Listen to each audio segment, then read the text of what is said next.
First, the good news. The good news is that cinemas reopened here in Victoria, and I have availed myself of their services. Now, that's the good news. The bad news is, unfortunately, there are a lot of places in the world that aren't as fortunate as we are, in that the pandemic's getting worse for them. But for us, things are starting to open up again, and I thought I would wander the 1.5 kilometres down to the local cinema and check out a movie I've wanted to see since it first came out in other markets, and that is Christopher Nolan's 2020 science fiction spy movie, Tenet. All I have for you is a word. Tenet. Commit and pull the trigger. You're not shooting the bullet, you're catching it. The movie stars John David Washington, Robert Pattinson, and Australian actor Elizabeth Debicki, and it's good. I liked it. There are a couple of problems with it, but for the most part I did enjoy it. Now, before I get into that, going to the cinema is a bit different. I had to give my email address and contact details to the cinema website before I booked a ticket. We then worked out a seat for me that was socially distanced. They did everything right. There's contactless payments when you get there to buy concession stand food.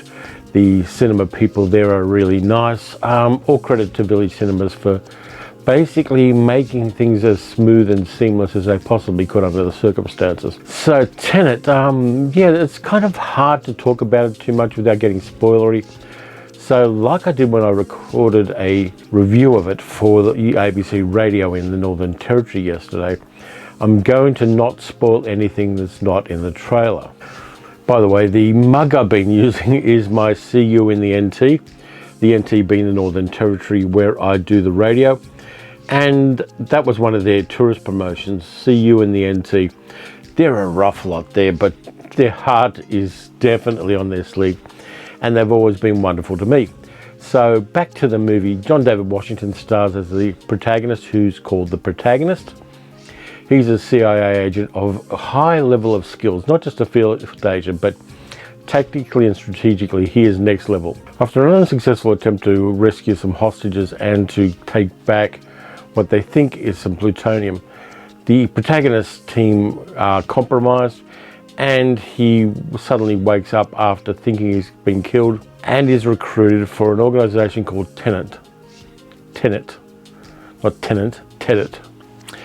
which is tasked with the job of saving the world from an apocalypse that's going to happen in the future.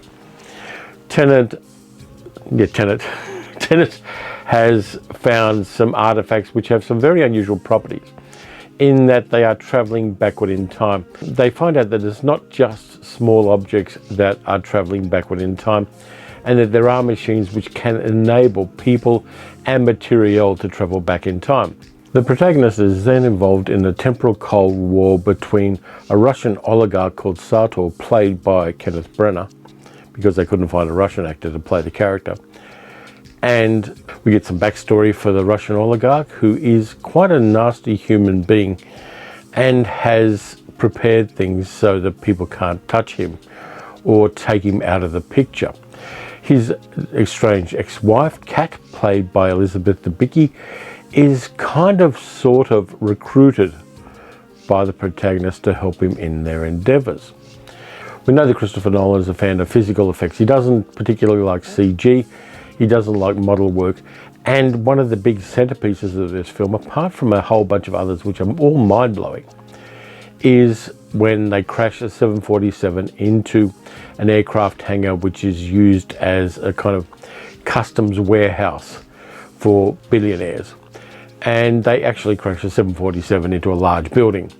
That was an interesting thing for them to do, and the reason they did it, according to all of my sources, and I've double checked this on a couple of sources, is it was cheaper to buy an old 747 and prang it into a building than it was to do the model work and then do the CG and all the rest of it. Apparently aeroplanes are quite cheap to acquire at the moment, so yeah, and it works. I think that having that kind of mass and the reality of a plane crashing into a building is quite good. There are also some incredibly mind-blowing effects which are done to portray various battles where some of the people are traveling forward in time, some of the people are traveling backward in time.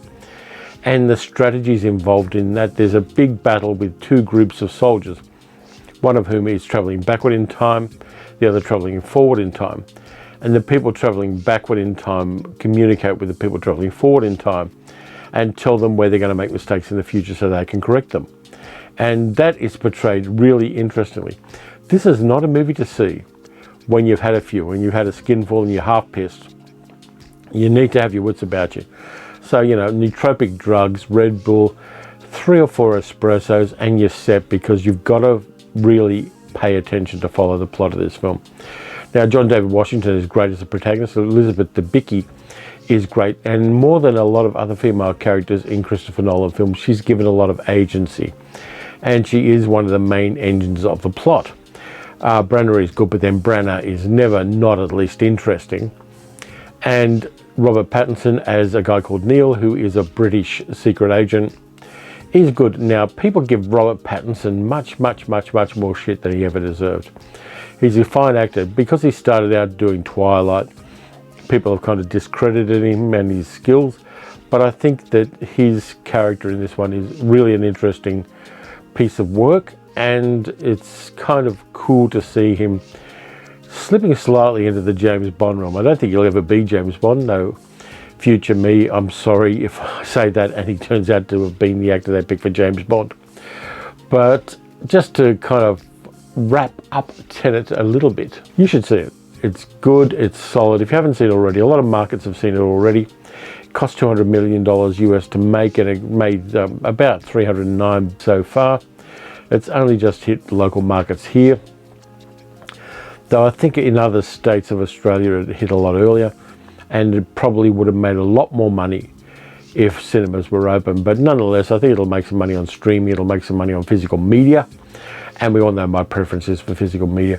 But just to kind of summarize, I probably should mention the stuff that I didn't like. The stuff I didn't like is, yes, as many people have said, the sound mix sucks. There are bits where the music and the tonalities in the background, and we all know Christopher Nolan's a bit of a fan of heavy tones that go boom in the background. I think that the sound mix really needed another run through, and I would hope, though this is not in any way guaranteed or any way I've heard about it, I would hope that when it does turn up on streaming and physical media, they just tweak the sound mix so that some of the dialogue, which is maybe muffled by the way the sound was mixed, gets corrected before the kind of long-term release of this movie. But having said that, it's mind-blowingly good, spectacular. It does all the things you want from a good James Bondy spy movie. You get great locations, you get great villains, you get great action sequences, and it's definitely worth your time. And seeing it again in the cinema, I got quite emotional about going back to the cinema when I saw this. Emotional for a couple of reasons. The first one is a little apprehensive, because we've been in lockdown. There have been cases in the States, so you get that kind of little bit of a apprehension there, but also excitement that, for me at least, things are going back to some kind of a normal. And going back to the cinema for me is part of that normal. Just going in there, ordering a choc top ice cream, here's what they look like, and being a part of, you know, in that big dark room just watching movies. And it was good to get back to that. It was reassuring and refreshing, and it takes me back to what my wife Sally calls before times. Yeah, so I'm looking forward to going to the cinema again more often. I think that they're doing the social distancing and following the science and doing the contagion control stuff really well, at least at my local. I realise that people in other parts of the world may not have that experience, and they may be going into a period where things are difficult. Just on that note, what I'd say is follow the science, do the right thing. Don't try to find ways around the rules. If there are rules in place, scientifically based, to try to protect you from this horrible disease, please follow them. It's just so crucial that you do. It's tough. We did 120 odd days of lockdown here, and it was an intense lockdown, and it's bloody difficult. There's no two ways about it. It will mess with your mind, it will mess with your body, but ultimately it won't mess with either of those things as much as getting the disease will. So that's about it this time around. At the front of the video, you'll have seen that I did go on a little bit of a wander when the country opened up to me. Well, at least Victoria opened up. So you're going to see some really cool lightning footage that I did. And actually, I'll put it after this. Let me amend that. The lightning footage and the travel footage I did, I'll put after this if people want to see what it's like in the country I live in and in the state I live in. And it was kind of cool just to get out and wander around for a day once the lockdown around the city of Melbourne opened up. So I will past me. I will go backwards in time and show you what it was like for me a couple of days ago when I went on a bit of a wander around Victoria. Anyway, I'll end it here with the usual things. Look after yourself, stay safe, wear a mask, wear it properly. If you wear it down there, it's a chin strap. If you wear it there, it's a ball gag. You don't want to do that. You want it up around here. So if you do it any other way, you're an arsehole. And you don't care about your own health and the health of others. So wear your mask right, please. So anyway, watch some good movies, watch some bad movies. Let me know if you've seen Tenet, what you thought of it. And I'll catch you next time. Okay, here's the story so far. The city of Melbourne has had a ring of steel around it for 130 days. The city was basically quarantined from the rest of the state.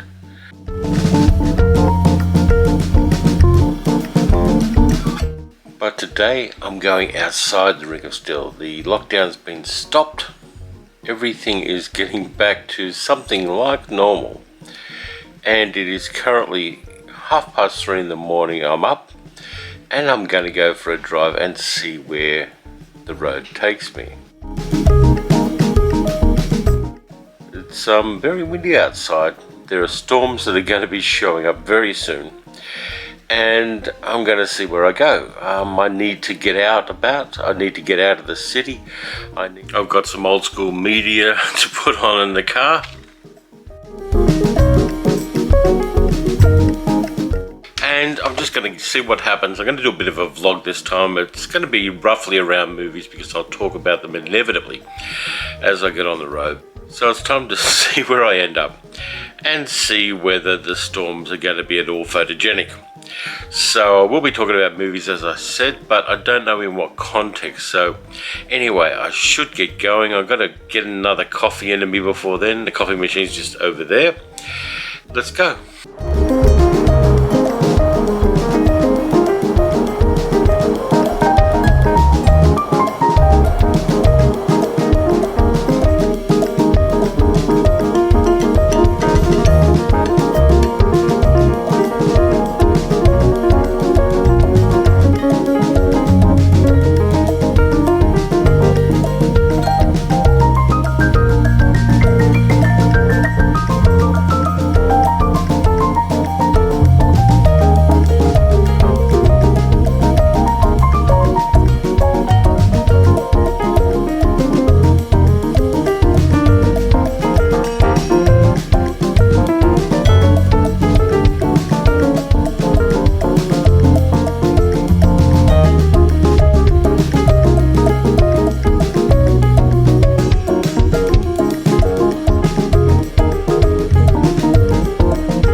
Welcome to Hall's Gap, and it's raining.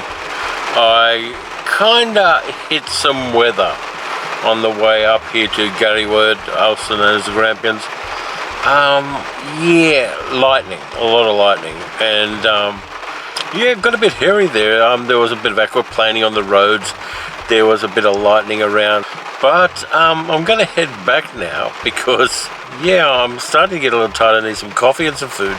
So I'm going to head into Ararat and see what that brings me.